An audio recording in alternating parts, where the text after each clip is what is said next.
Então, pessoal, boa tarde, tudo bem com vocês? Espero que vocês estejam muito bem. Hoje nós estamos começando essa sexta-feira, 18/6, né? A nossa aulinha, então, de melhoramento. Hoje nós vamos falar sobre, né, o assunto melhoramento genético, melhoramento genético aplicado de suínos, né, a suinocultura. E hoje nós vamos falar um pouco sobre cruzamento, cadeia produtiva, fluxograma, esse é nosso assunto hoje, tá bom? Tem uma aula bem interessante hoje para a gente ver, tá? Bom, então eu vou começar apresentando aqui a nossa aulinha. Qualquer duvidazinha, a gente para, tá? Então, só aguardar. Vocês já- Agora você já tem acesso à minha tela. Então, vamos lá para a nossa aula, né?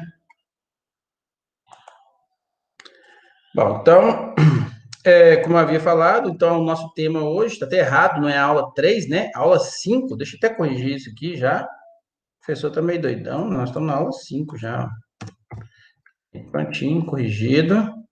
Então, a aula de hoje, cruzamento utilizados em suinocultura, né? Bom, quando a gente fala, então, a parte de cruzamento, pessoal, a gente já viu vamos só relembrar lá na teoria do melhoramento animal, qual é a grande vantagem, qual é a grande sacada dos cruzamentos, né? É explorar a heterose. O que é isso, professor? A gente explora a heterozigose dos genes, né? O que se espera é o seguinte: quando você tem raças puras, para você obter, né, raças puras, significa que aqueles indivíduos eles foram cruzados, né, entre si, dentro de uma mesma raça, e a chance muito grande de homozigose dos genes, né? Então você tem uma quantidade de genes que estão em homozigose muito maior quando a raça é pura, né? Isso explica até algo muito simples, por exemplo, o fato dos cachorros vira-latas terem muito mais resistência do que raças puras, justamente por causa disso. Né? Por que acontece? Né? No caso dos cães, para a gente entender o que acontece também nos suínos e em outras espécies. Né? Bom, nas raças puras, para você conseguir, por exemplo, nas associações de raça, para eles conseguirem manter aquelas características desejáveis das raças, o cruzamento é feito sempre dentro da raça e muitas vezes os cruzamentos são endogâmicos. Nós vimos essa parte de endogamia lá na teoria do melhoramento genético. Quem não lembra pode assistir essa aulinha, tem lá no YouTube, né? Essa parte, então, de quando a gente fala sobre endogamia. E o cruzamento endogâmico, ele faz o quê? Ele reduz a heterose, ele aumenta a homozigose dos genes, uma vez que você está fazendo acasalamento de indivíduos muito mais, né, vamos falar assim, com maior semelhança entre eles, então, significa que geneticamente também esses indivíduos são muito semelhantes, né, possuem genes em comuns, e isso faz com que haja, então, um maior número de indivíduos em homozigose. Indivíduos estarem em homozigose, que acontece? Provavelmente acontece que muitas doenças elas ocorrem através dessa homozigose, mesmo que o acasalamento não seja endogâmico, né, dentre esses indivíduos, mas a homozigose dos genes faz com que algumas doenças apareçam e o que causa muitas vezes doenças em determinadas raças. A gente sabe, por exemplo, em raças de cães que são muito mais problemáticos, né? Alguns com problemas respiratórios, outros com problemas na coxa, no fêmur, né, na bacia, né? Nós temos alguns desses problemas comuns aí que muitas vezes o animal ele tem que ser eutanasiado porque o animal está em sofrimento, não é isso? Algumas susceptibilidades a doenças, né? E o que acontece nos vira-latas? É um cruzamento louco, né? Todo mundo cruzando com todo mundo, então você aumenta a heterose, a heterozigose desses genes. Lembra que quando você tem maior heterozigose, você acaba fazendo com que os indivíduos sejam muito mais adaptados. Por que você aumenta a adaptabilidade? Ora, esse indivíduo, ele não tem mais os genes, né, com os mesmos alelos. Ele tem ali genes com alelos diferenciados, que permitem esses indivíduos se adaptarem, serem muito mais adaptáveis a diversos tipos de ambientes. Né? Por isso que o vira-lata caramelo, que a gente brinca cá, né, no Brasil, agora, né, nos últimos anos, a gente tem falado muito, né, do vira-lata caramelo, mas os vira-latas em geral, né, os animais sem raça definida, e aí a gente pode extrapolar também para cavalos, aí a gente pode extrapolar para bovinos, eles são muito mais resistentes, né, ao ambiente por essa adaptabilidade. E aqui na suinocultura a gente também tem a mesma ideia. Então, o cruzamento, ele faz exatamente isso. Ele reduz a homozigose com o aumento da heterozigose nos alelos dos genes, né? E aí, então, o cruzamento é usado para explorar a heterose, né? O que acontece é que você pega a diferença entre muitas raças, e aí essas raças, elas acabam se complementando, né? O melhor de duas raças, o melhor, vamos falar assim, a melhor experiência que a gente tem com o cruzamento, a gente já viu lá, e a gente vai falar depois de novo, ainda que a gente ainda não viu a parte de melhoramento de gado de leite, mas é o girolanda. O girolanda no Brasil ele tem essa alta produção, essa alta produtividade de leite, porque ele é muito mais adaptado, é o melhor de duas raças, né? Isso é que é a ideia de complementariedade entre raças. Eu já falei isso com vocês, estou só relembrando, né? Mas para a gente ter ideia por que acontece com os vira-latas, o que acontece, então, também quando a gente faz cruzamentos, certo? Cruzamento também é uma sacada muito boa. Quando você precisa, por exemplo, deixar com que os indivíduos tenham um pouco mais de produção, você pode lançar modos cruzamentos que você já aumenta a produção logo, né? Muito rapidamente. No caso dos suínos, aí, no mesmo ano, você já pode aumentar a produtividade em razão do uso do cruzamento, né? Mas aí o que acontece? Lógico, isso vai acontecer porque vai aumentar a adaptabilidade dos animais, né? Os animais acabam sendo mais adaptáveis, né? É lógico que o ideal não é só fazer cruzamento, galera. O ideal é sempre fazer os dois ao mesmo tempo, cruzamento e seleção, né? Sempre fazendo seleção nas raças e lançando mão dos cruzamentos e fazendo seleção também pós-cruzamento, o que faz com que o animal seja muito mais produtivo. É o que, de novo, vou dar de novo o exemplo, que faz com que a vaca girolanda hoje seja esse espetáculo de produtividade, porque foi feito o cruzamento dos animais da raça pura, foi feito cruzamento no GI, foi feita seleção no GI, né? Quero dizer com relação à seleção, né? Foi feita a seleção no GI, foi feita a seleção no holandês, foi feito o cruzamento, né, pensando nessa composição, né, de melhorar, então, essa adaptabilidade, complementaridade entre raças, e ainda continua se fazendo a seleção pós a formação da raça. Então, faz com que esses animais sejam espetaculares, certo? E aí nós temos diferentes formas de fazer esses cruzamentos, né? E lembrar que, quando eu estou falando de cruzamento, né? A gente considera esse cruzamento, vamos falar assim, quando eu estou trabalhando com raças ou com linhagens, né? Então, é um cruzamento. Acasalamento, né? É o quê? É quando eu estou falando de animais de mesma raça. Então, cuidado com essa dicasinha aí, essa diferença aí. Do que é cruzamento, do que é acasalamento. Acasalamento, indivíduos de mesma raça, de mesma linhagem, né? Que estão se acasalando.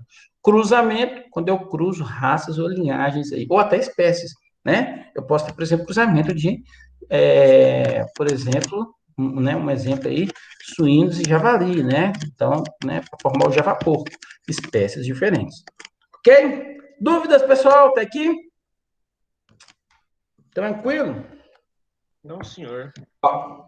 Então, vamos lá para a gente falar sobre o primeiro cruzamento. Pessoal, fique à vontade, tá? Ficou com qualquer dúvida, podem me perguntar que a gente para aqui, tá certo?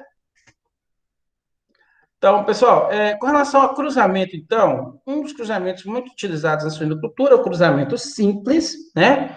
Então, o que que acontece? Vai pegar um indivíduo de uma raça A, por exemplo, né?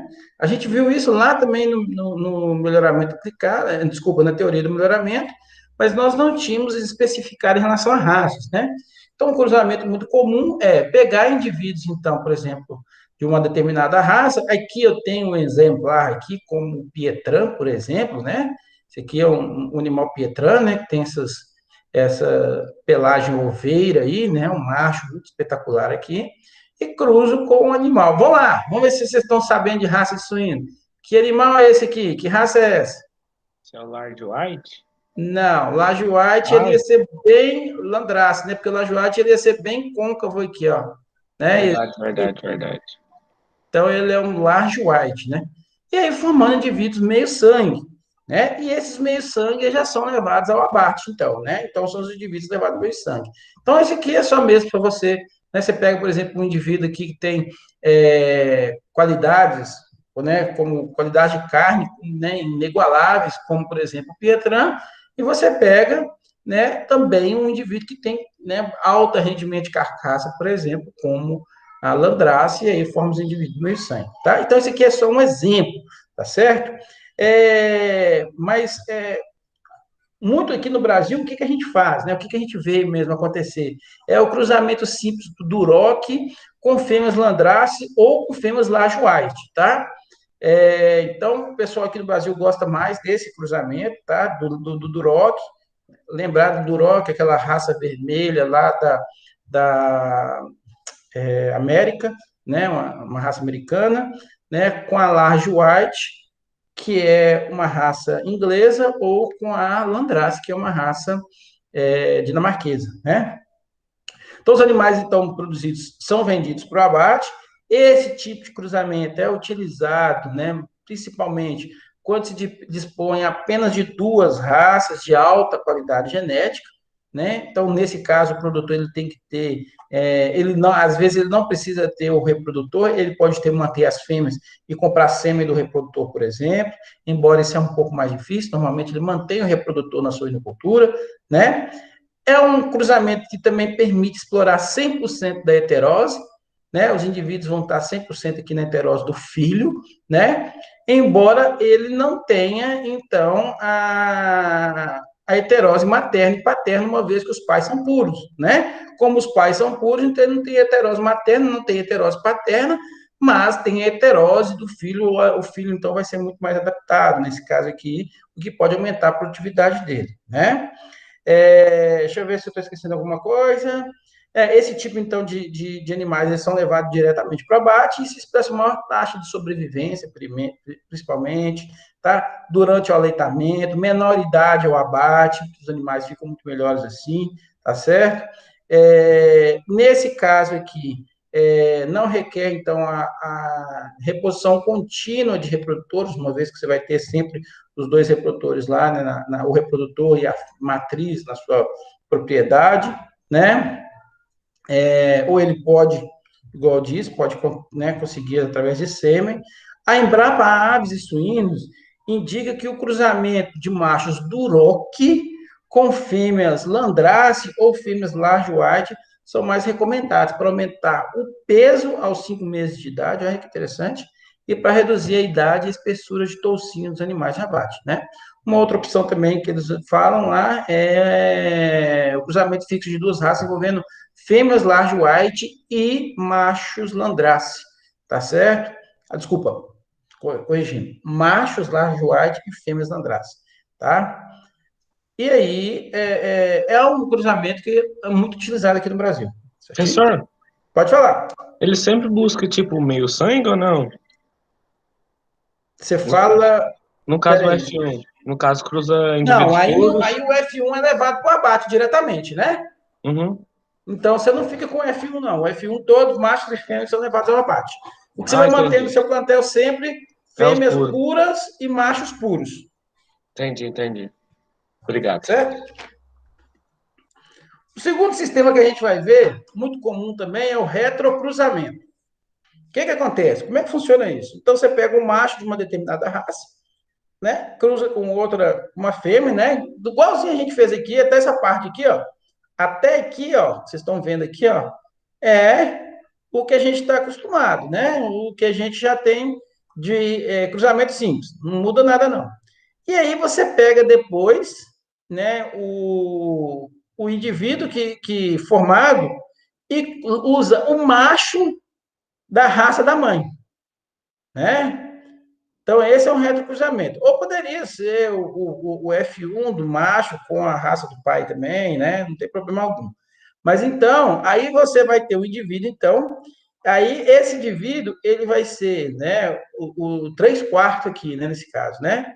ele vai ser 3/4 da raça B aqui no caso, e 1/4 da raça A, né? Essa é uma forma de retrocruzamento. Por que ele é um retrocruzamento? Vamos lembrar lá da genética. É o F1 cruzando com a mesma raça de um dos pais, né? Então, toda vez que você tem esse cruzamento do F1, esse aqui é o F1, né? O AB aqui é o F1. Quando ele cruzar com a mesma raça de um dos pais, aí é um retrocruzamento, né? Então, nada mais é que o acasalamento então, de fêmeas F1 com machos de uma das raças da fêmea, né? O importante, normalmente utiliza esse macho da raça da fêmea.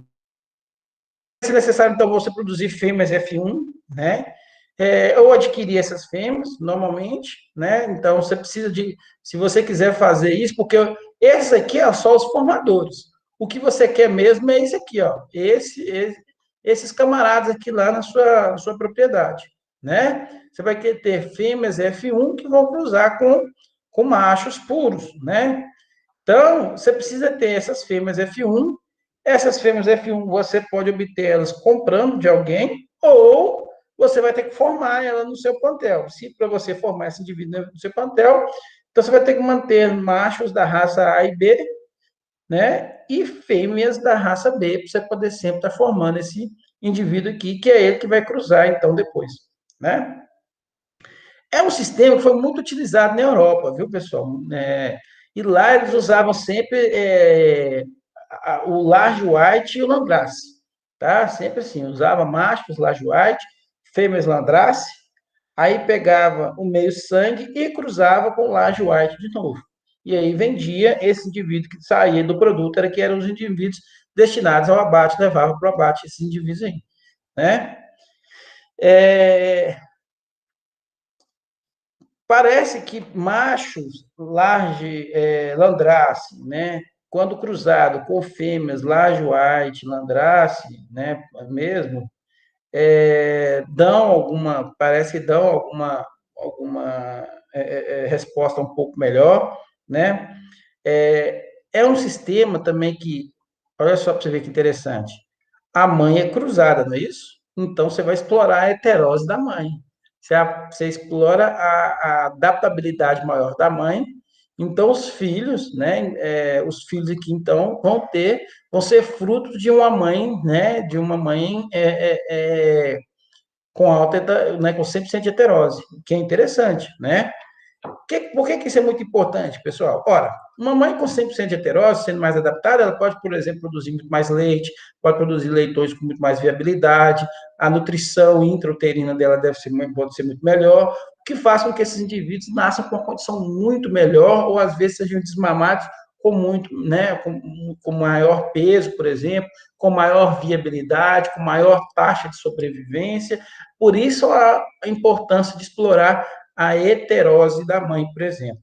Tá? Então, é um sistema que era feito lá na Europa justamente com o intuito de explorar essa heterose da fêmea aqui, né? Então, pessoal, você vê a importância da heterose, né? A Embrapa, por exemplo, o Indias, verificou que fêmeas F1 em retrocruzamento pode produzir até 3 embriões a mais do que fêmeas de raça pura. Olha que interessante, né? Então, pode produzir 3 embriões a mais. Isso nada mais é do que o quê? A heterozigose, tá? Então, é um sistema muito importante aí, tá? Aí, o ruim é aquilo que eu disse, né? Ele ter que, ou ele formar, a desvantagem é essa, ter que formar esse indivíduo, às vezes, na própria propriedade, ou ele comprar, né? Se ele achar essas fêmeas para comprar, ótimo, né? Se ele não achar, ele vai ter que formar, então, essa fêmea e manter esses, né, indivíduos aí no plantel, né? Manter machos da raça B e fêmeas da raça B e manter os machos da raça A para ele poder formar esse sistema aqui. Ok? Dúvidas? Próximo. Esse aí é o cruzamento rotacionado. Não sei se vocês lembram isso lá nas aulas de melhoramento, mas vamos tentar entender como é que funciona. Então, por exemplo, no rotacionado, você pode usar uma raça, por exemplo, B aqui, uma raça A, né? Então, você usa um macho da raça A com um indivíduo da raça B, vai sair um meio sangue, né? O F1. E aí, o que você faz? Você vem, então, e cruza com um macho da raça B, por exemplo, né? Aí vai sair um indivíduo aqui, que no caso vai ser 3 quartos B, 1 quarto A, você vai cruza com a raça A.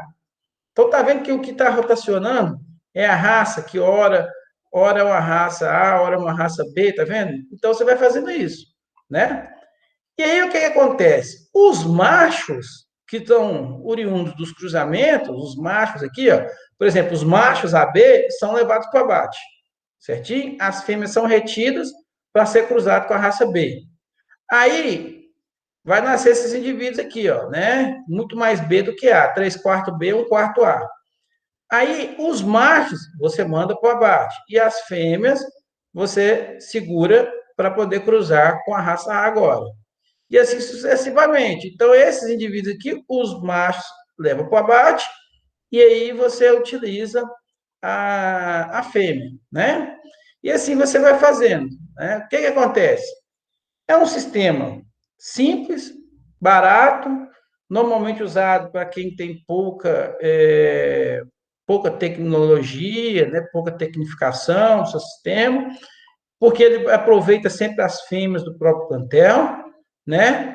E aí ele só tem que manter machos e fêmeas, né, machos da raça A e B, por exemplo, e ele vai sempre cruzando isso aí. Ele acaba tendo um nível de heterose aí não tão alto, mas parece que até 87,5% de heterose.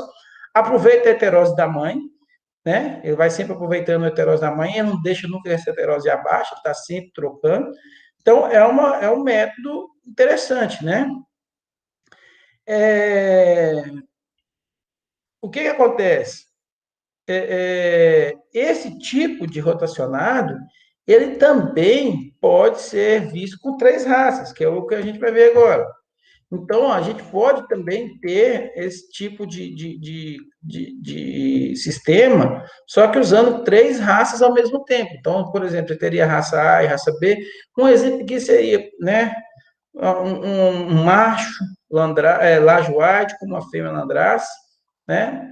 Aí, cruzando aqui, saindo meio sangue, aí você vem, por exemplo, com o Duroc, né? Cruza com o Duroc, aí você pega esse indivíduo aqui, que aí ele é quase um tricross aqui, né? Ele é metade C e 1 quarto A e 1 quarto B. Aí você cruza agora com o macho da raça B, pega-se essa fêmea, então depois cruza com um macho da raça A e vai alternando, né? Vai fazendo isso alternando esses valores aí, tá certo? O que acontece? Então, lógico, os machos são todos levados para os abates aqui. Ó. Os machos cruzados são todos levados para os abates. As fêmeas são retidas, né? Dá para fazer uma seleção aqui, pegar as melhores fêmeas, as que não dá, né? Que forem refúgio, elas acabam indo para o abate, né? Mas aí você vai fazendo, selecionando as fêmeas e fazendo esses cruzamentos aí com esses machos aí. Dificuldade de manter 3 raças, né? Então, agora você não tem mais 2 raças no plantel, você tem 3 raças que você tem que manter no plantel ou comprar sêmen dessas raças para você manter no plantel, né? No início, explora-se a heterose individual dos animais, né, de abate, e a heterose materna nas fêmeas F1. A heterose, então, estabiliza-se lá na quarta ou quinta geração, em torno aí de 67%, quando é 2 raças, e de 86% quando eu tenho 3 raças ao mesmo tempo, né? É um sistema que exige muito pouco controle por parte do criador, né? Desculpa, muito pouco não, exige muito controle do criador, porque ele tem que estar sempre atento qual raça ele precisa colocar em cima, né? Então, você imagina, cara, você tem, sei lá, 60 fêmeas, 100 fêmeas, você tem que conhecer todos os cruzamentos que foram feitos naquelas fêmeas, para você não errar, né? Senão você vai colocar um animal a mais aí, uma raça por cima da outra aí e a heterose abaixo. O animal, ele, né? Por exemplo, o que eu estou querendo dizer? Digamos que aqui nesse animal aqui, ó, que eu fiz errado até, né? Aliás, fiz errado, não, esse aqui, ó.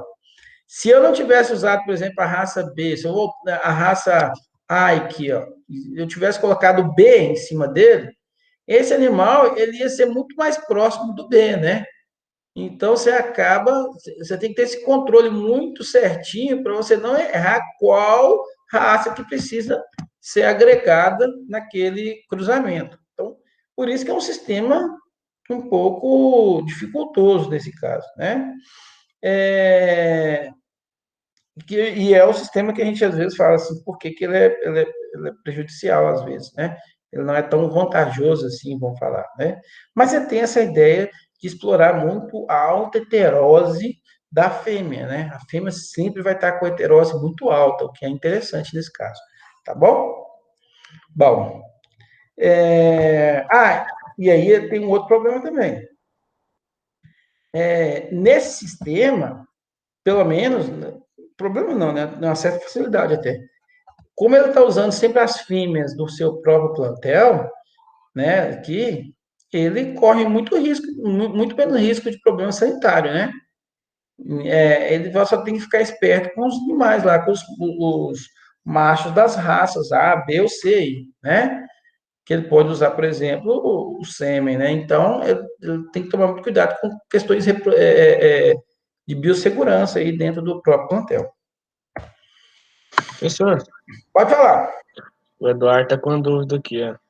Diga, Eduardo. Por que não usa os machos cruzados e as fêmeas puras? Eu acredito que é por causa do que você falou, né? Que as fêmeas, que no caso que é mais heterose, é mais vantajoso por causa até do leite, maior quantidade de Por leite, que né? não usa?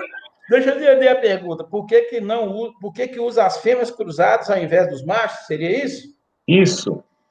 Tá. Ô, Eduardo, é simples, é um simples fato. Justamente por questões de biossegurança, né?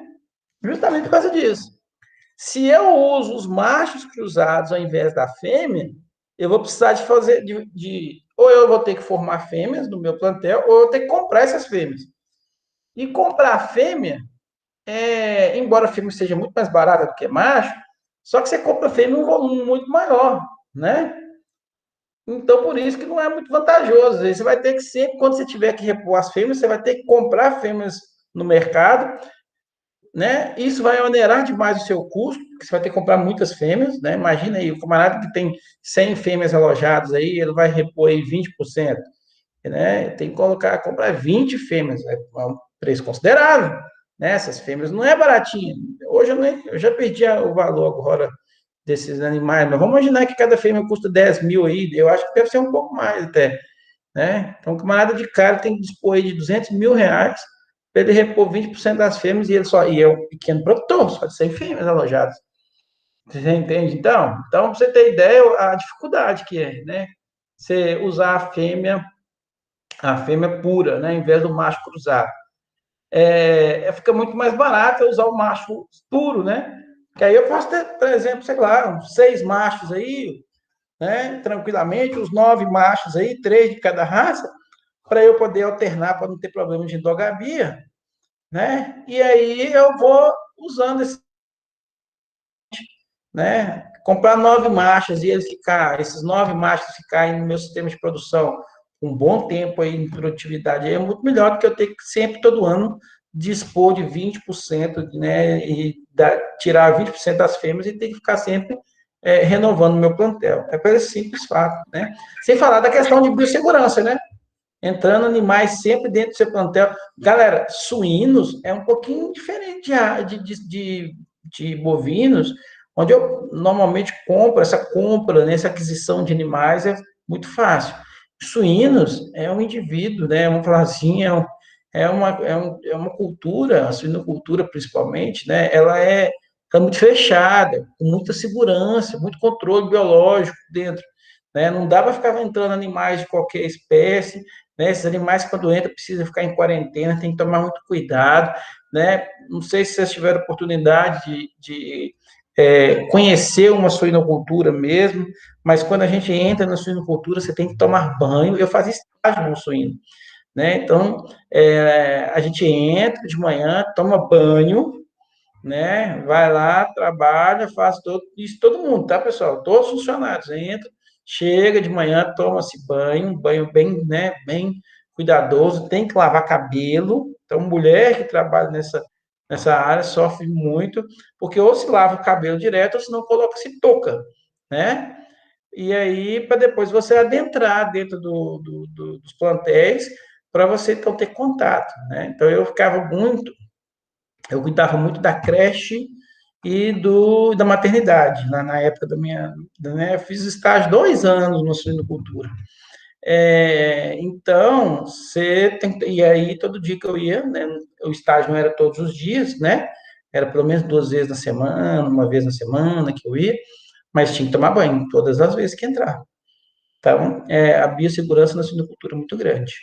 Alguém vai fazer mais alguma pergunta? Pode ficar à vontade.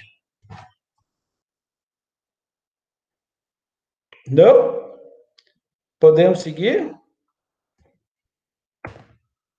Cruzamento triplo ou tricross, né? Bom, respondi, Eduardo? Eu esqueci de perguntar. Conseguiu entender? Respondeu sim, acabou de responder aqui. Ah, ótimo, muito obrigado.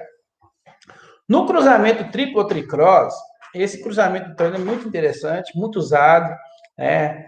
A Embrapa mesmo, acho que mantém algumas linhagens, né? Eles formam machos tricross, né, para venda. E o que é que ela consiste, né? Então você vai pegar, por exemplo, que um exemplo simples, né?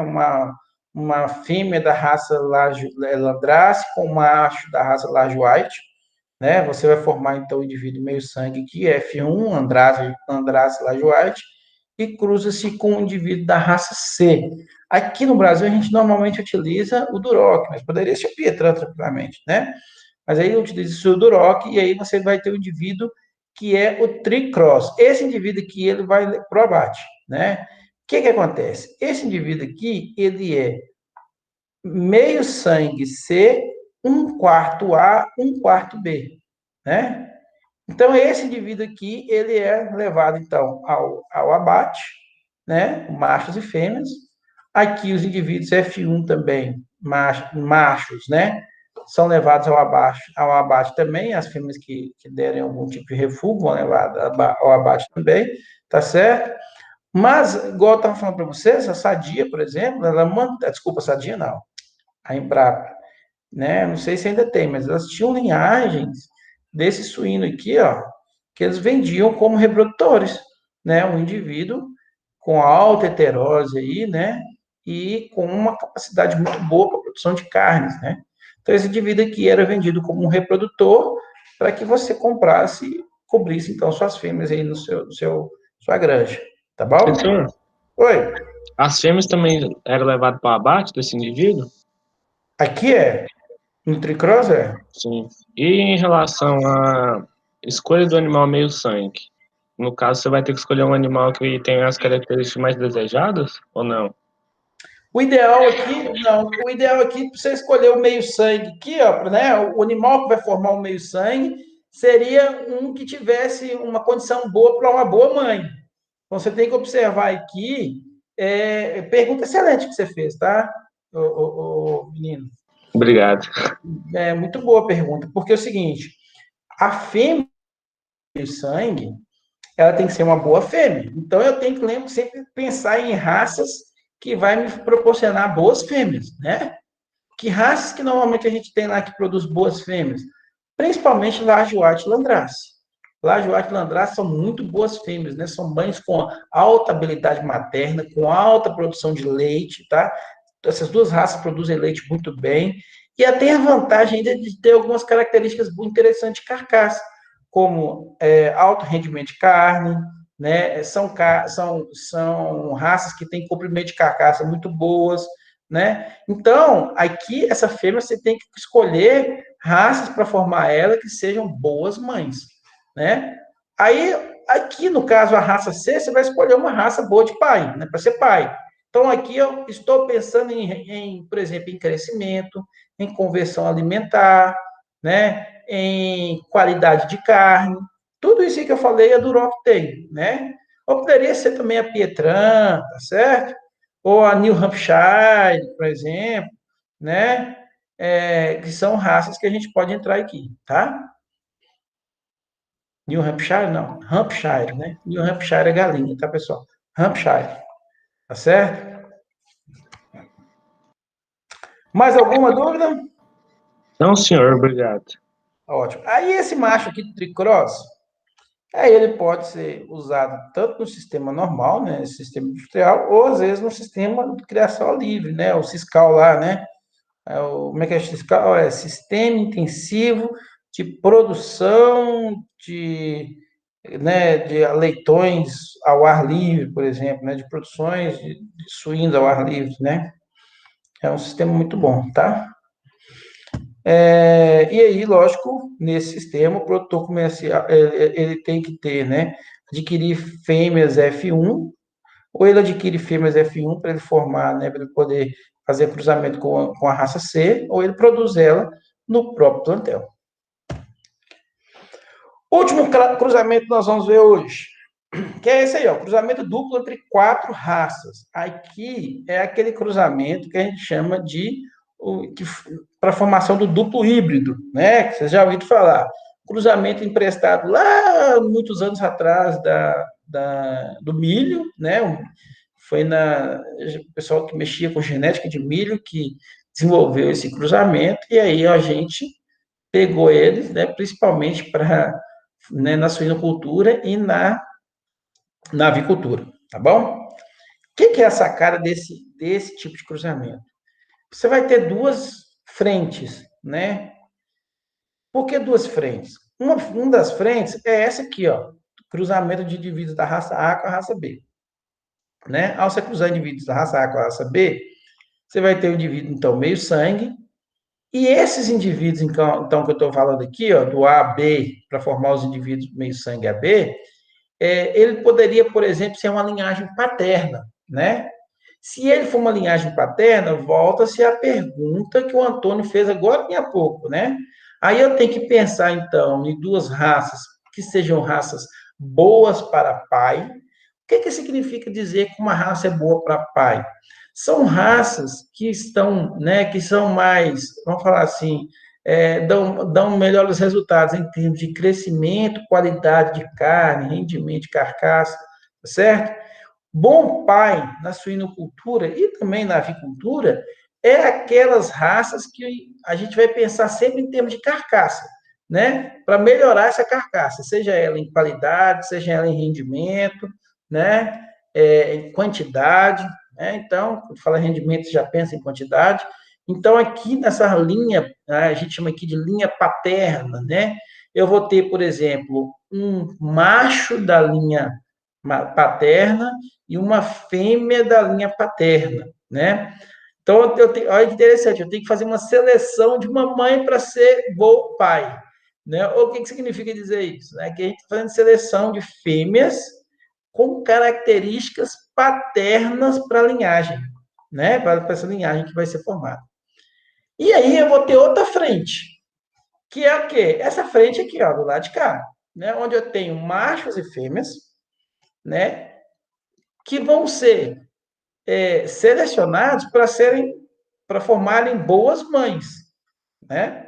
Então, aí, por exemplo, aqui no exemplo que a gente deu aqui, foi o Lajoate, o Landraça aqui, né? Que são duas raças que são consideradas de boas mães. Então, eu vou ter um macho, por exemplo, nesse caso aqui, um macho Landrace e uma fêmea Lajoate para formar um indivíduo meio sangue, e eu vou pegar quem? Vou pegar as fêmeas, né? Aqui as fêmeas. Aqui tudo bem que tá aparecendo aqui uma fêmeazinha aqui, né? Dá para ver as tetinhas dela aqui, né? Mas você imagine o seguinte, imagine que isso aqui fosse depois, então a gente pegaria o macho da linha paterna com uma fêmea da linha materna, e aí ao cruzar, você vai ter um indivíduo, então, que é um indivíduo, ele é um quarto A, um quarto B, um quarto C, um quarto D, ele é um duplo híbrido, né? Um duplo, por isso que chama cruzamento duplo entre 4 raças, porque você vai fazer um cruzamento primeiro, depois um segundo cruzamento, né? E aí o indivíduo ele é oriundo desse cruzamento de 4 raças ao mesmo tempo. Esse sistema, qual que é a grande sacada dele, galera? É porque ele, além de aproveitar a heterose materna, ele também aproveita a heterose paterna. Afinal de contas, o pai também vem de o quê? Todos os outros sistemas, o pai sempre é uma raça pura. Aqui não. Aqui eu tenho um pai cruzado, com uma mãe cruzada. O que isso implica? Implica que esse indivíduo aqui, né, que é cruzado, ele tem provavelmente muito mais adaptabilidade, muito mais complementariedade entre as raças, né? Mais heterozigose, o que vai formar, então, indivíduos com alta capacidade, né, produtiva, que ao ser cruzado com uma mãe também de alta heterose, uma vez, né, heterose aqui de 100%, uma vez que ela vem de duas raças também, e aí essa formação, então, isso tudo vai recair no filho, porque o filho vem oriundo de pais cruzados, né? O filho que vem oriundo de pais cruzados, ele é muito melhor do que o filho que vem oriundo de pais puros, né? Ou quando um pai é puro e a mãe é cruzada, tá certo? Então, essa é um tipo de seleção de para ter alta capacidade genética. É muito difícil fazer esse tipo de seleção dentro de né, um pequeno produtor, um médio produtor. Normalmente isso aí é feito em grandes produtores, grandes empresas de venda de sêmen, venda de genética de suínos, né? Então, por exemplo, se a gente começar a pensar em empresas grandes, como Top Pigs aqui, né? Eles trabalham, né? Ou mesmo a Sadia também, né? Eles trabalham com um sistema desse tipo, né?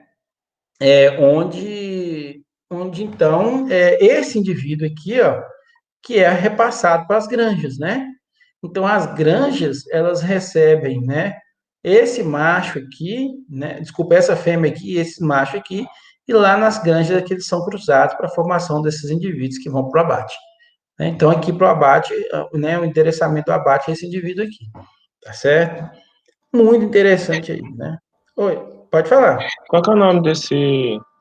É duplo híbrido? No Duplo caso, híbrido. né, pro abate? Isso, duplo híbrido. Ele é um duplo híbrido, Certinho, só isso mesmo. tá bom? Ele é duplo híbrido porque ele vem de dois híbridos, né? Filho de dois híbridos, né? Por isso que ele é chamado de duplo híbrido. Ok? Certinho.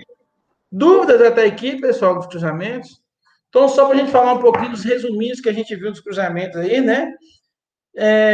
Todos os cruzamentos que a gente viu daqui para trás, tirando o cruzamento duplo, todos o macho sempre é puro, né? Seja ele cruzamento simples, no retrocruzamento, no rotacionado com duas raças, no rotacionado com três raças, no tricross, todos esses eu tenho um macho puro, né?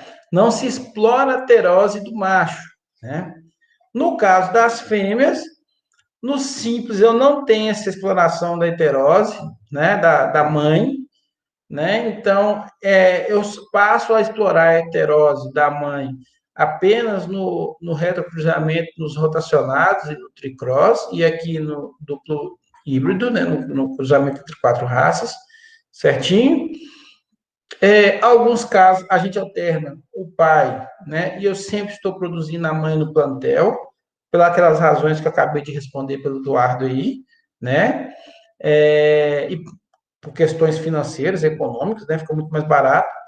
Até que a gente chega nesse sistema aqui. Esse sistema aqui, o camarada manter ele numa propriedade é muito complicado, porque ele vai ter que ter, né? Ele vai ter que ter produção desse indivíduo aqui, ó.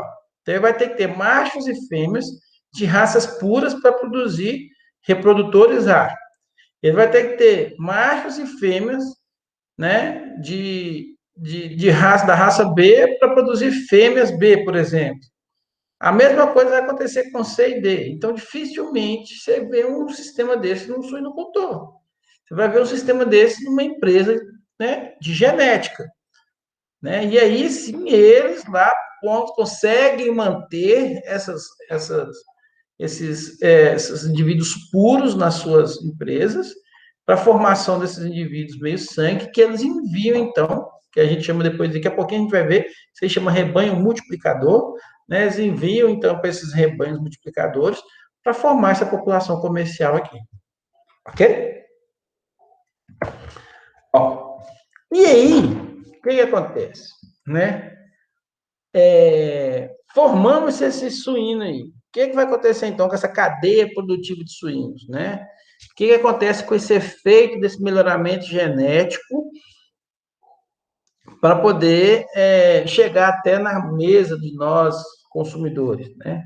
Bom, então, por trás disso tudo, tem empresas de genética, né, que fornecem, então, esse material genético para outras empresas, no caso, para os suinocultores, né, os indivíduos que possuem granjas de suínos para ter essa produção, né, esses indivíduos, então, são levados para o abate, para serem processados, né, forma-se, então, esse processamento, né, esse processamento ele pode ser para carnes in natura, pode ser, por exemplo, para embutidos, né? E aí isso vai para o varejo e chega para nós consumidores, né? Então, o que acontece? O efeito do melhoramento genético, ele vem com essa, né, vamos falar assim, indo da genética até chegar ao consumidor. Mas a necessidade que o melhoramento genético tem que pensar, ele vem numa via contrária. Por que eu estou chamando atenção para isso?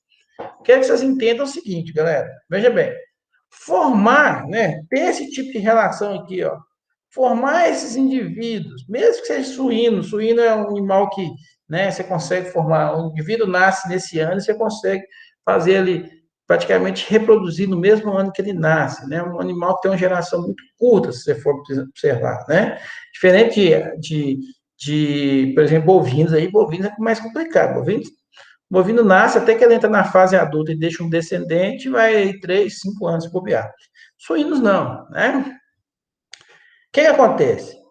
Isso aqui, até que chega no consumidor, né? Até que chega nesse indivíduo aqui, para esse indivíduo.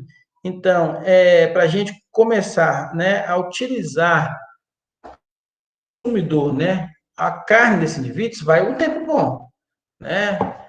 Em média, leva-se 5 anos, galera, entre que é pensado lá nas granjas de melhoramento até chegar aqui na mesa do consumidor, certo? Formando esses indivíduos aqui, fazendo seleção, até que esses indivíduos, então, são cruzados, são obtidos, então, a população comercial que é vendida e abatida, levada à mesa do consumidor. Então, o que a gente tem que entender?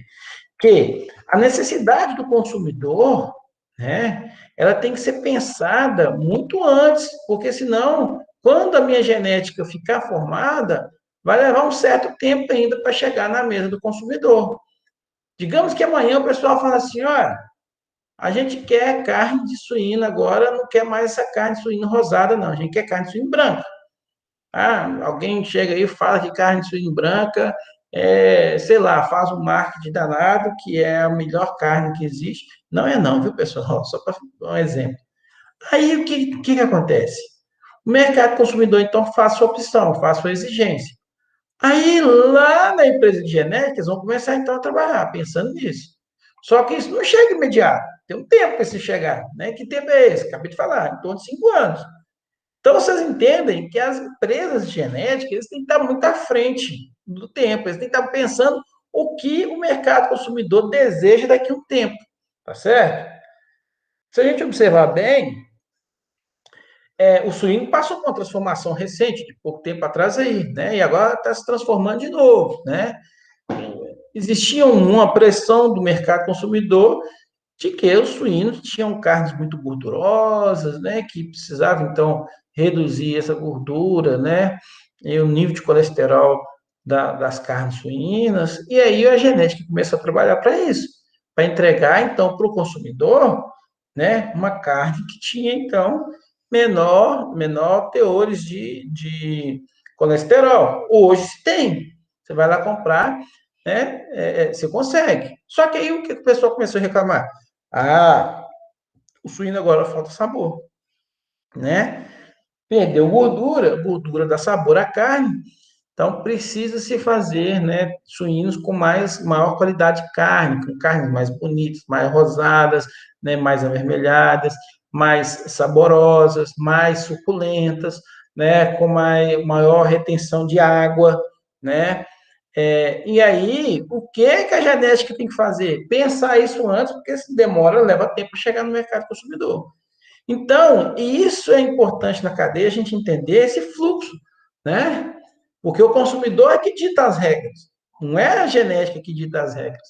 Quem dita as regras não é as empresas lá, né? Quem dita as regras é o consumidor. O consumidor fala, não, eu quero comer uma carne desse jeito, e aí a genética tem que pensar como fazer isso, tá certo?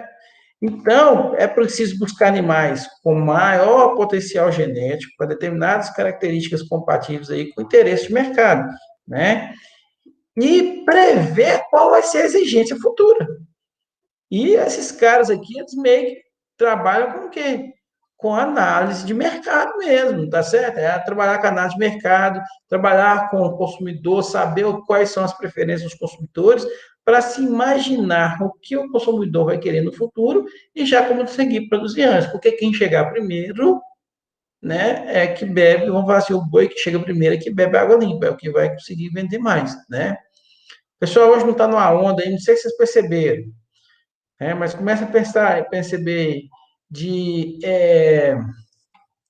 principalmente na parte de embutidos, presuntos, né, com teores mais baixos, né, principalmente de gorduras e de colesterol, que estão chamando até a Seara, que chamando de levíssimo, né? São presuntos extremamente, vamos falar assim, do ponto de vista de questão de, principalmente alimentar, nutricional, né? Com menor teor aí de gorduras saturadas, menor teores aí de sal, por exemplo, menor teor, e muito mais, com maior retenção de água, né? Porque se você perder, né? Se o presunto, por exemplo, tudo bem, você faz aquele presunto com menor gordura, ele fica extremamente seco também, né? Então não pode. Então a ideia é que esse seja um alimento com maior quantidade de água possível, por exemplo, né? Então, o mercado tem que começar a prever isso, né? Essa onda fit que nós estamos agora. Nós estamos passando por uma onda fit, né? Até aí nos últimos 2, 3 anos aí para trás, nós estamos passando por uma onda fit. E a gente começa a se pensar, e essa genética, eles têm que começar a prever qual é a necessidade do futuro. Tá bom? Bom, então, Professor, pode falar. o Eduardo tinha perguntado sobre se é possível, se eles já fizeram, é possível cruzar dois machos, um macho e uma fêmea duplo híbrido. Pode. Aí vai nascer outro duplo híbrido, né? Não vai. Ah, vai nascer outro, no caso, duplo híbrido? Não Duplo vai mudar híbrido. nada, não? Não, não vai mudar nada, não. Então Tá era certo? isso. Achei que o Eduardo queria cruzar dois machos aí. Eu falei assim, ó, Eduardo, não vai É, dar muito credo. certo, não. Cruzar dois machos, eu acho que não nasce nada. Tá certo? Mas, cruzar dois duplos híbridos, o que vai acontecer? Vai nascer um indivíduo duplo híbrido também, tá certo? Porque a heterozigose, ela se mantém, né? Naquele caso ali, tá? Então, pessoal, voltando aqui, pode ficar à vontade, pare o quanto precisar, tá certo? Eu, Então, a qualidade, o preço, então, né, lá no final do produto, vai depender sempre da qualidade do estoque genético. Professor, Oi? a Bárbara quer falar. Diga, Bárbara. tá ruim meu microfone? Agora eu estou te ouvindo. Antes eu não estava ouvindo, não. Ah, tá. Nessa onda fit aí também, não sei se o povo, na verdade, o mercado pega isso como aproveita, né? Para falar a verdade, os consumidores. Às vezes as coisas eles escrevem lá na embalagem que é fit, mas nem sempre são fit, né? Então vai do consumidor ter que saber, né? Ter que procurar saber o que realmente ele está comendo, né? Porque se for só pegar pela embalagem, a gente tá comendo o que? Nada, né? Nada do que tá ali Está comendo escrito. a mesma comida que você comia antes. Isso. Quer ver uma coisa boa que eu lembrei aqui agora? Você foi com a gente visitar aquela granja Loyola? Fui não. Não. Então, deixa eu te contar uma historinha lá que os meninos que foram vão lembrar. Chegaram, lá eles têm uma história seguinte, que eles têm um ovo lá que é para galera fit também, certo? Que é o ovo lá para quem faz academia. O que é o ovo? É o mesmo ovo que eles vendem lá. Só que eles selecionam os ovos maiores e colocam numa embalagem os ovos maiores E esses ovos, né, parece que a embalagem é até um pouco maior, parece que é uma embalagem que tem 20 ovos, se eu não estou enganado, né? Uma embalagem até fora de mercado. Porque embalagem de ovo ou é 12 ovos, né? Ou é dúzia, ou é 30 ovos, né? Que é aquela cartela. Aí eles colocam, acho que 20 ovos, parece, uma embalagem de 20 ovos. Aí faz uma embalagem um pouquinho diferente lá, os meninos vão lembrar. São ovos selecionados, são ovos de tamanho maior. E aí, o que que acontece? É um ovo, é o mesmo ovo que a gente come, porém é um ovo maior, só tem tamanho maior, e ele é destinado para o público de academia. Entendeu? Então, aí é a mesma coisa. As empresas fazem isso. Né? Entendi. E aí a pessoa compra o gato pelo lebre, né? Compra-se. Nem podia estar falando o nome da empresa aqui, né? mas aí a pessoa compra esse ovo achando que é um ovo diferente, não é o mesmo ovo, tá? É o mesmo ovo. Eu fiz um curso de avicultura, que é umas 2 semanas, e aí a instrutora do Senar foi e falar, né? Não, e só tinha eu que não era produtora, eu e minha prima, de resto era só para produtor, tudo mais velho. E aí a tal da instrutora foi falar que o ovo caipira era a mesma coisa do ovo de grande. Ah, pra quê? Aí comprou briga. Ah, pra quê? Eles ficaram indignados porque ela tava falando isso. E eles ficaram sem saber, porque eles falaram que o caipira era muito mais gostoso, muito mais saboroso. Ele era pequenininho, ele era mais laranjado, isso, que aquilo. E ela foi falar, tá, tudo bem. Por questão de gosto, assim, vai de pessoa para pessoa. Eu, pelo menos, não sinto diferença do ovo de granja para o ovo caipira. Porém, se vocês sentem esse gosto, né, vocês mais velhos, tudo bem. Mas a única diferença que tem do ovo caipira para o ovo de granja é a coloração da gema. Nossa Senhora, mas eles ficaram indignados, que ela estava totalmente errada, e ainda assim não entrou na cabeça deles. Não vai entrar, porque ficou... Olha, existe um canal... O ovo caipira é vendido mais caro do que o ovo de granja. Muito mais caro. Muito né? Existe mais um caro. canal, então deixa eu abrir um pouquinho a mente de vocês aí, para vocês verem. Eu vou provar para vocês que o ovo caipira ele é pior do que o de granja. Calma que eu vou chegar lá. Existe um canal que chama como é que é? Sobrevivencialismo, acho que é isso. Sobrevivencialismo, que é ele do YouTube, e ele é o pessoal que quer fazer cruzamento, pelo que eu entendi, é o pessoal que quer ter uma vida mais orgânica, né? Até aí tudo bem.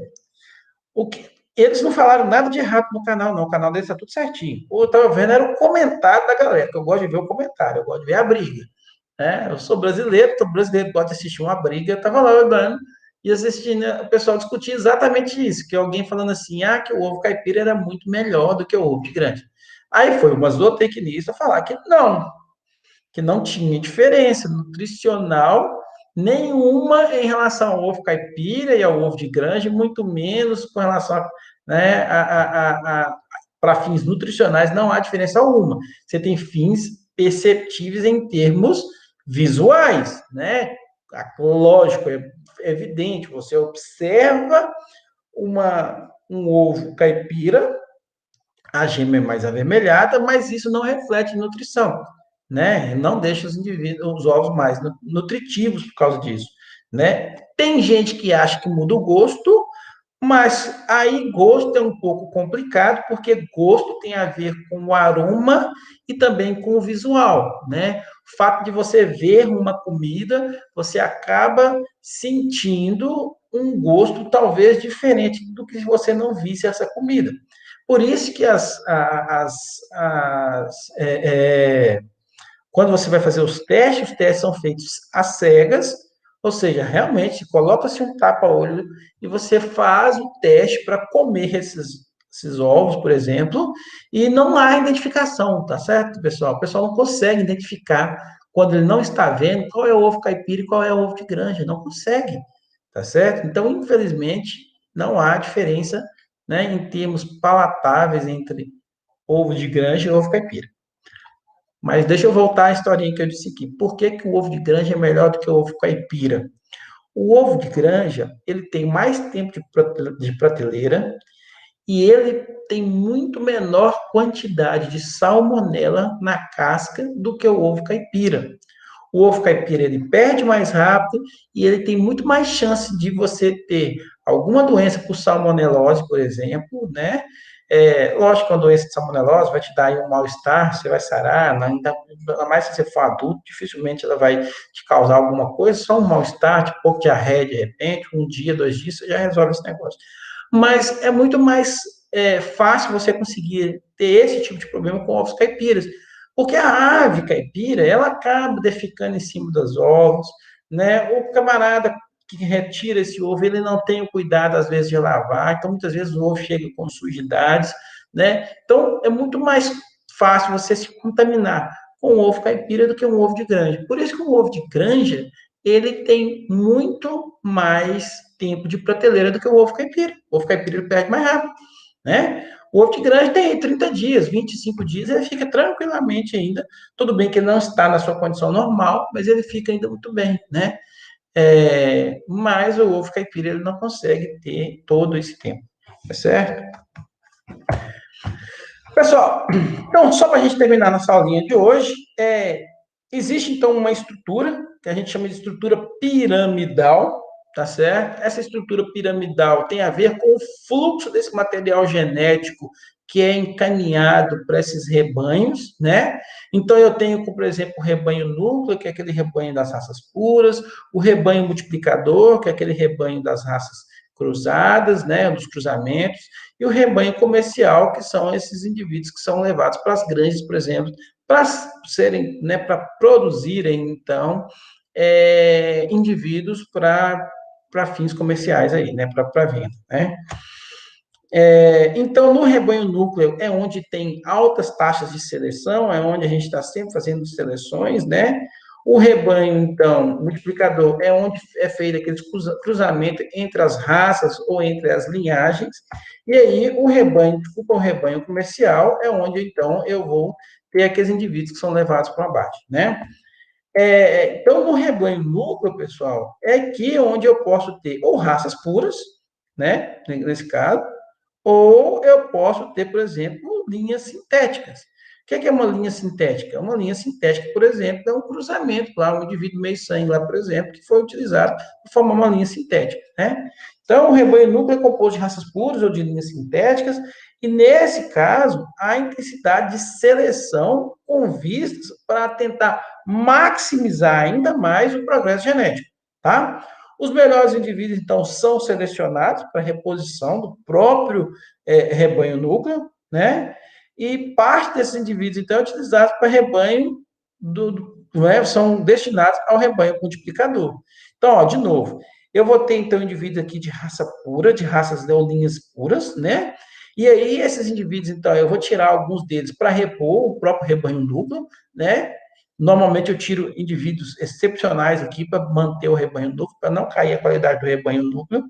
E os indivíduos que sobram, eu mando para os rebanhos multiplicadores, que são as empresas que vão multiplicar esse rebanho núcleo, vão fazer esses cruzamentos.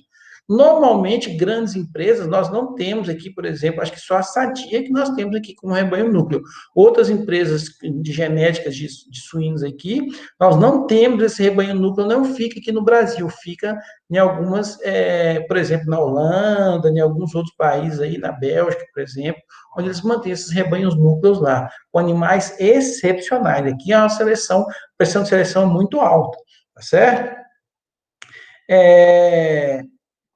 Pode acontecer que indivíduos do rebanho núcleo ainda se sobrar, né, mesmo que mandar esses indivíduos para o rebanho multiplicador e rebanho, né, e repor o rebanho núcleo, se sobrar algum indivíduo, ele pode sofrer a comercialização, né, e aí destinado ao abate, mas normalmente ele é feito para isso, né.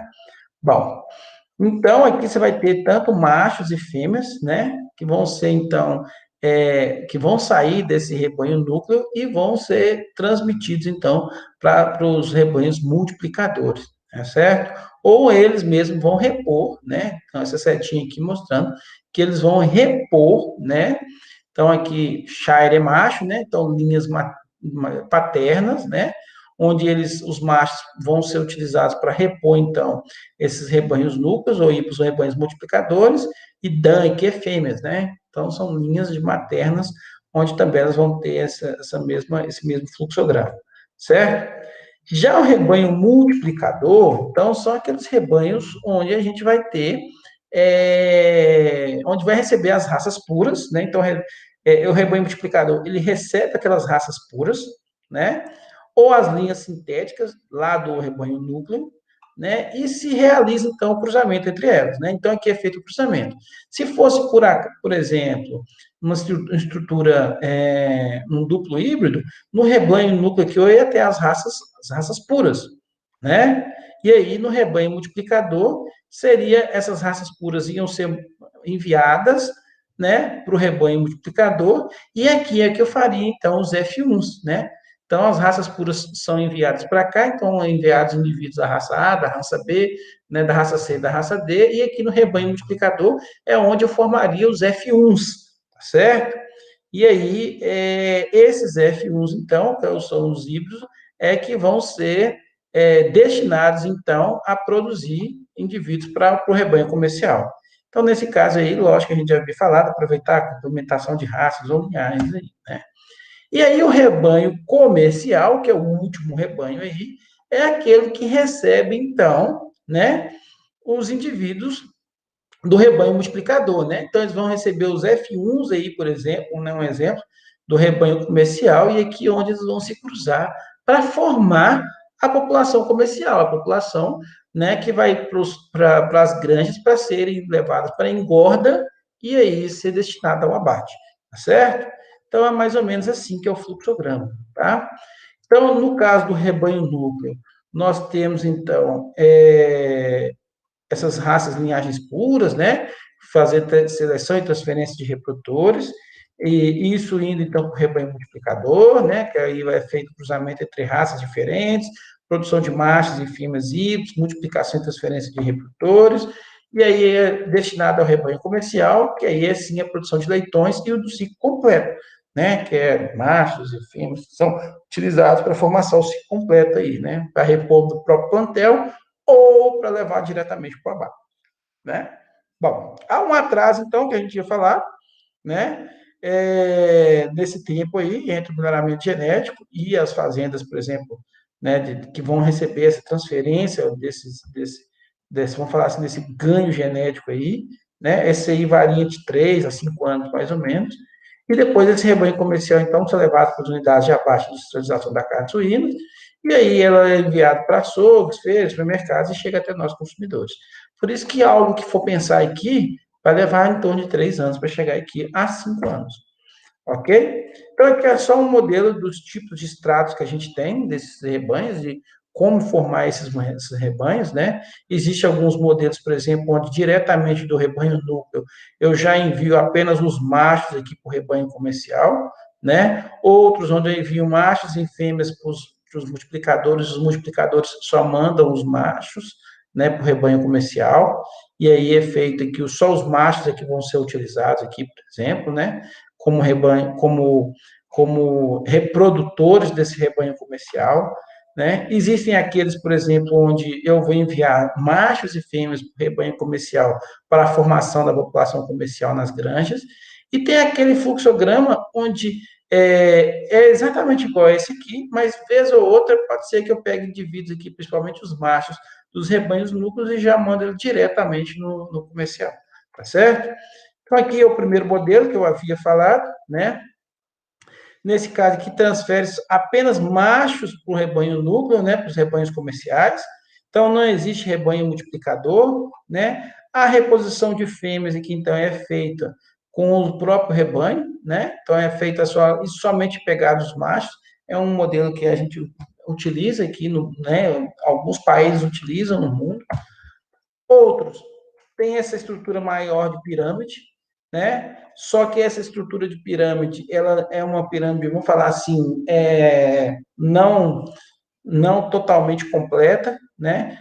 O rebanho multiplicador recebe machos e fêmeas do rebanho núcleo, mas o rebanho comercial só vai receber os machos, né? Então, as fêmeas que são enviadas para o rebanho multiplicador é só para a formação de machos. São empresas destinadas à venda de machos, né? Tem muitas empresas aqui que estão, né, destinadas à venda só dos machos, não vendem fêmeas, vendem só machos, e os machos que são enviados para as granjas, né? Para como indivíduos melhoradores, né? A Embrapa, por exemplo, é um tipo disso, né? Ela faz exatamente isso. Ela tem seu rebanho núcleo e ela faz esse cruzamento lá, né? Pega, então, ela também mantém o rebanho multiplicador e envia, e ela vende essa genética somente machos para os rebanhos comerciais. Então, você vai comprar só o macho, né? E Isso, as fêmeas são formadas no próprio rebanho. Oi, pode falar.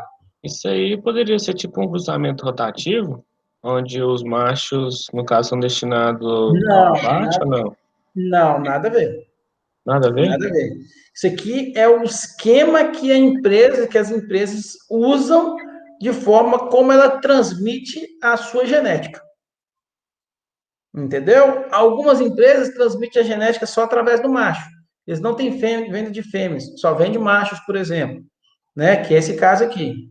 Outros, por exemplo, outras empresas, elas vendem machos e fêmeas, né? Então ela mantém um rebanho núcleo que normalmente não está aqui no Brasil, né? Aí esse rebanho núcleo pode ter machos e fêmeas aqui de alta especificidade das raças. Aí isso é transmitido, então, para os rebanhos multiplicadores dos países. Então, esse rebanho núcleo normalmente fica num país sede, no caso, por exemplo, da Holanda, por exemplo, é um exemplo, da Dinamarca, por exemplo.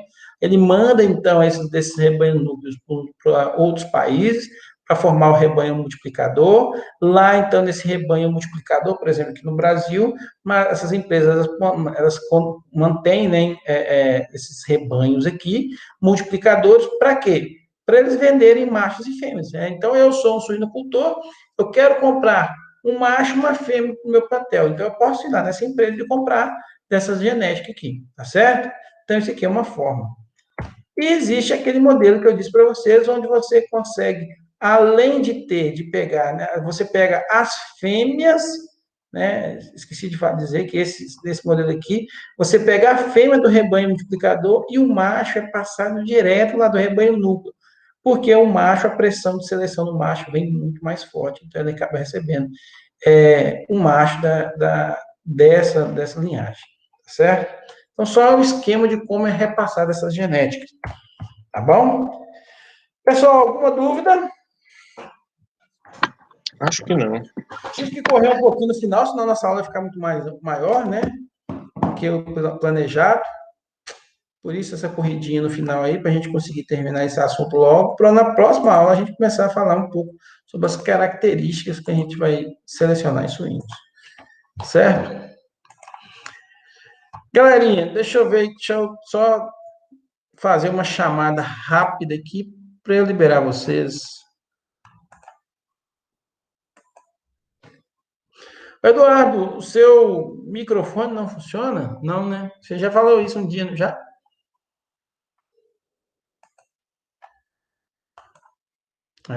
Agora que eu lembrei. Aí fica o coitado do Antônio aí te ajudando. Depois você tem que dar ele um presente, viu? Antônio, Pode depois você fazer um Pix. passa um Pix aí, Antônio. Qualquer R$ 10 deixa alegria, né? Já dá para comprar um litrão, né? Pois é, ué. Camarada vende pedras preciosas aí, vende aquário e nem para pagar uma cerveja para nós, né? Oi, é foda. Aí não dá não, pessoal. Ainda mais numa sexta-feira bruta dessa. Pois é bom que a gente pode ir falando aqui, que ele não vai poder contestar mesmo, ele não tem microfone, a gente finge que não está escutando ele, deixa ele contestar aí, né? Então tá, Antônio tá aí, Bárbara também, Caio também, Caroline, eu não vi Caroline aí hoje. Tá aí, ó, Carol, por que eu nunca te vejo, hein? Eduardo tá aí, Larissa falou para mim que não ia vir hoje, Lucas Mello, não sei o que deu nesse menino, Marília veio hoje? Tá aí não. Né? Ah, Michele. a Marília veio, não veio? Ela ficou aqui um pouco, pelo menos. Se eu não me engano, alguém mais veio? Deixa eu botar presença para ela. Michele, não. Ramonzinho tá aí, né, Ramon? Oba! Tiago hoje está vendendo carne para poder fazer churrasco para o pessoal no fim de semana. Não, Né? pessoal. O Iago tá feio. Por quê? Quebrou o celular no final de semana. Quebrou o computador. Ele tá com raiva? Brigou com a Não, mulher. Eu tava andando de moto, o celular dele caiu, quebrou, espatifou tudo. Aí eu tava fazendo tarefa em cima do sofá, do nada ele esbarrou no computador, quebrou a tela. Aí Mas, gente, eu tava no carro do pai dele, ele estacionou, esbarraram no carro do pai dele no final de semana, arranhou tudo. nossa senhora. E o homem tem que benzer, Tô precisando fazer um banho de descarrego. né? Tentar feio. Então, pessoal, para quem não precisa de fazer um banho de descarrego, fiquem com Deus, bom fim de semana. Para aqueles que precisam, eu não acredito nesse negócio, não, mas para aqueles que acreditam, né? Fiquem à vontade. Um abraço a todos, um beijão e até sexta-feira que vem, se Deus quiser. Falou, professor. E o Eduardo fez pergunta aí, ó. Eduardo fez pergunta? Vamos lá, Eduardo. Quer dizer, heterozigose. É isso, Eduardo? Que você quer saber? Não, é em relação, acho que o cruzamento dos duplos híbridos ainda. Aí, ó. Eu acho que ele quer falar de duplos híbridos, só que de quatro diferentes. Mas eu não entendi, não. Peraí, deixa eu ver aqui. O que esse menino quer aqui? Peraí. Deixa eu 8 entender. raças diferentes, professor. Prof, existe tipo cruzamento, tipo de quatro frentes. Se chega nesse macho A, B, C, D cruzando com. Não, menino, você é louco. Você tá doido. O que que acontece? Você acaba diluindo demais da conta. Já tentaram, tá? Mas não dá certo, não. Dilui-se demais da conta. Primeiro que você tem que achar 8 raças que se completam, né? 4 raças para formar uma linhagem materna, 4 raças para formar uma linhagem paterna, né? E aí você começa a ter dificuldade de achar esse tanto de raças para formar essas linhagens, tá certo? E aí, outra coisa também é que chega no indivíduo, aí ele vira exatamente o vira-lata caramelo, né? Aí fica aquele bicho pequeno, não é bravo, né? Só a única coisa que ele serve é porque é muito carinhoso e a gente gosta muito, mas em fins produtivos ele não é muito bom, porque fica com misturança demais da conta, tá certo? Você dilui muito o material genético, aumentando demais esse número de raças aí. Por isso que não funciona. Ok? Pessoal, se não tem mais nada, consegui responder, Eduardo?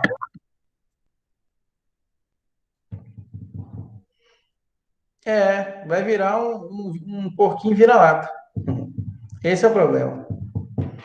Certinho? Bárbara tá nesse mundo fit aí também, só comendo comidas fits, fazendo academias fits, ficando totalmente fit aí, ou você tá igual eu, comendo igual um gordinho mesmo e só crescendo barriga?